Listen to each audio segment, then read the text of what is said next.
చెప్పలేకపోయినా సరే సంఘపరంగా జరిగేది ఏంటంటే సుమారు ఎలా లేదైనా సరే ఆ మండలంలో దర్దాపు ఎస్ఎండ్ భూమి కలిగిన వాళ్ళు 250 నుంచి 300 వరకు ఉన్నారండి కుటుంబాలు. వాళ్ళు కొన్ని సంవత్సరాలుగా అది కొండపారంలోకే పూర్తిగా ఆ ప్రాంతాన్ని కూడా మీరు వెళ్ళి చూడడం జరిగింది. అక్కడ వ్యవసాయం చేసుకోవడానికి కానీ అలాగే జీడి మామిడి మొక్కలు వేసుకోవడానికి కూడా పనికిరాదు. ఒకవేళ జీడి మామిడి మొక్కలు అప్పులు చేసి వేసుకుంటే ఏమవుతుందంటే అక్కడ అడవి పనులు వచ్చి వాటిని శుభ్రంగా లాగేస్తున్నాయి. అదేవిధంగా ఏంటంటే వాటర్ సదుపాయం లేదు, బోర్వెల్ వేసినా సరే నీరు రావడం లేదు. ఇలాంటి పరిస్థితుల్లో నేను చేసిందంటే గత ప్రభుత్వం 596 జీవో ప్రకారంగా ఎస్ఎన్ ల్యాండ్ని రిజిస్ట్రేషన్ చేసుకోవచ్చని జగన్మోహన్ రెడ్డి గారి ప్రభుత్వం ఇచ్చింది. ఆ ప్రభుత్వంలో కొన్ని 100 ఎకరాలు చాలామంది కొనుక్కున్నారు. కొనుక్కునే వాళ్ళు రిజిస్ట్రేషన్ కూడా చేసుకున్నారు. ఏదైతే దాని మీద అప్పటికన్నా ప్రతిపక్షాలు ఆందోళన చేయగా ఆ రిజిస్ట్రేషన్ ఆపేశారు. ఇప్పుడు మేమంటున్నామంటే చాలామంది ఆ రిజిస్ట్రేషన్ అయ్యి భూములు అమ్ముకొని ఎకరం భూములు 2 ఎకరాలు ఉంటే 1 ఎకరం భూమి అమ్ముకొని వాళ్ళ కుటుంబాలు బాగుపరుచుకొని మన అప్పులు తీర్చుకున్నారు, వాళ్ళు వ్యవసాయం కూడా చేసుకున్నారు. మాకు కూడా అవకాశం ఇచ్చినట్లయితే మాకు ఆ సమస్యలు ఉన్నాయి కాబట్టి మేము 1 ఎకరం అమ్ముకొని 1 ఎకరం కూడా సాగు చేసుకునే ఏర్పాటు చేస్తే మేము బతుకుతున్న ఆలోచనలో ఉన్నారు. మేము ఈ ప్రభుత్వాన్ని కోరుకునేది ఏంటంటే మీరు కమిటీ చేశారు, అవతలు జరిగా అన్నారు, అవతలు జరిగేటంటే అతను సరిచేయండి. మిగతా ఉన్న పేద ప్రజలకు మీరు న్యాయం చేయాలి తప్ప దాన్ని సంవత్సరాలు వదిలేయడం వల్ల వాళ్ళు తరతరాలుగా భూమి అయితే మా చేతిలో ఉంది కానీ ఆ భూమి మాత్రం పండించే అవకాశం లేదు. కాబట్టి పండించుకోవడానికి మీరు ఏమైనా అవకాశం ఇస్తామండి, కానీ లేకపోతే అమ్ముకోవడానికి అవకాశం ఇవ్వండి. కానీ అక్కడ వినపడదు. అమ్మ నీ పేరు చెప్పు నీ పేరమ్మా అది చెప్పు, ఏ గ్రామం ఏంటన్నీ జరిగిన అన్యాయం ఏంటో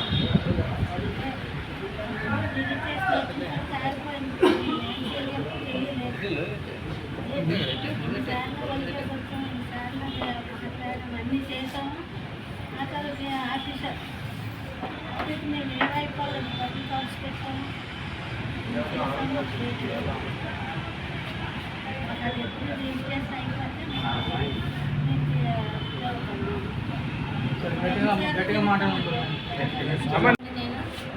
అయితే మేము చాలా వరకు ప్రయత్నిస్తే అది మధ్యలోనే ఆఫీసర్లు మాలాంటిగా మన కూలి పనులకి వెళ్ళేట్టు మాకు ఎలాగవుతుందండి. దాని మీద మేము ఆధారపడి ఉన్నాము. ఆధారపడి ఎంతగానో మేము ప్రయత్నించినా అవటం లేదండి. అలా కింద సంవత్సరం అవుతుంది అన్నారు కానీ అది కూడా ఆగిపోయింది. వాళ్ళు కూడా తిరగలేరు, చేయలేరు.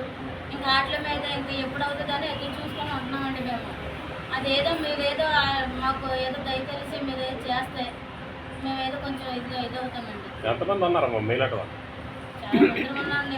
మాకు మా అన్నయ్యలు ఉన్నారండి, మా పిన్నాలు, మా చిన్నాన్నండి, మా పిన్ని, మా ఇంకా ఉన్నామండి. చాలామంది ఉన్నామండి ఇప్పుడు అందరమే.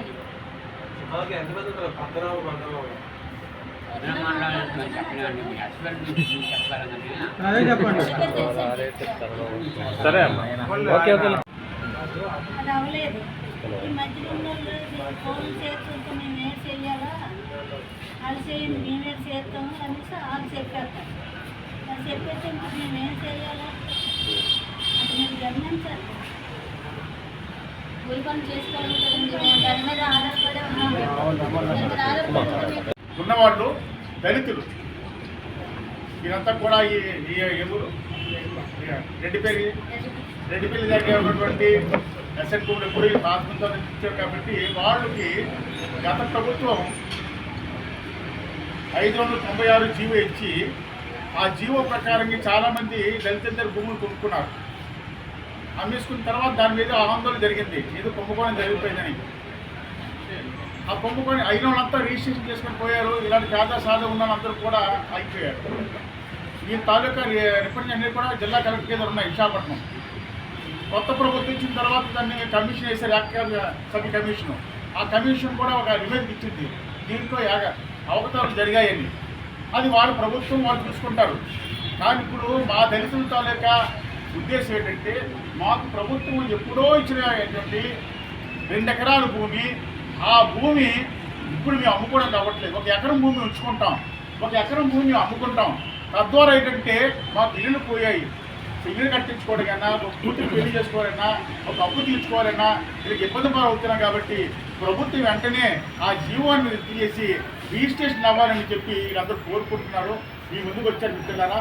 కాబట్టి ఇప్పుడు చంద్రబాబు నాయుడు గవర్నమెంట్ కూడా ఎందువల్ల ప్రభుత్వం యాక్చువల్గా డీఫారం పట్టాలు అభివృద్ధి చేయవలసిన బాధ్యత ప్రభుత్వానికి ఉంది. కానీ గత ప్రభుత్వం నుంచి కూడా వాళ్ళు వాళ్ళతో ఆలోచనల ప్రకారంగా డీఫారం పట్టాన్ని 12 సంవత్సరాలు అమ్ముకోవచ్చు, తర్వాత అరెస్టాన్ని చెప్పారు. కానీ ఇప్పుడు ఏంటంటే దాన్ని పూర్తిగా ఆపేశారు. ఇదే కాదు, ఈ జిల్లాలో కాదు, రాష్ట్ర వ్యాప్తంగా కొన్ని వందల వేల ఎకరాలు భూమి డీఫారం పట్టాలోని అన్యాక్రాంతం అయిపోయి ఉంది. ఇలాంటి పేద పరిస్థితులు ఉన్న వాళ్ళకి ప్రభుత్వం ఏం చేయాలంటే వాళ్ళు వెసులుబాటు ఇవ్వాలి. ఆ వెసులుబాటు ఇవ్వడం వల్ల ఏంటంటే వాళ్ళ కుటుంబాలు కూడా కొంత ఆర్థిక స్థితి నిలబడితే, లేదా అప్పులు చేస్తున్నారు, అప్పులు వడ్డీ కట్టుకోవడానికి అయిపోతుంది. కాబట్టి ఇప్పటికైనా సరే ప్రభుత్వం ఆలోచన చేసి ఈ జీవోని వెంటనే రద్దు చేసి వాళ్ళకి ఆ భూములు రిజిస్ట్రేషన్ అవకాశం ఇవ్వాలని ప్రభుత్వాన్ని డిమాండ్ చేస్తూ ఉన్నాం. వాళ్ళ రేటు ఏది రాలేదు, ఈ కొత్తగా గవర్నమెంట్ వేసింది, ఈ చంద్రబాబు నాయుడు గవర్నమెంట్ వేసింది. ఆ యాక్షన్ కమిటీ కూడా అవతలు ఉన్నాయని ఇచ్చింది.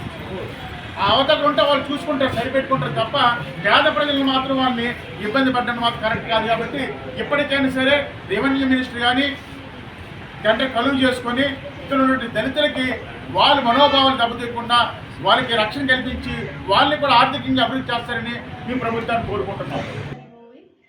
అంటే ఇది ఇంత మంచి ఆపర్చునిటీ రావడం నేను చాలా లక్కీగా ఫీల్ అవుతున్నాను. Thank you so much Vijay sir and Bharat Kumar sir.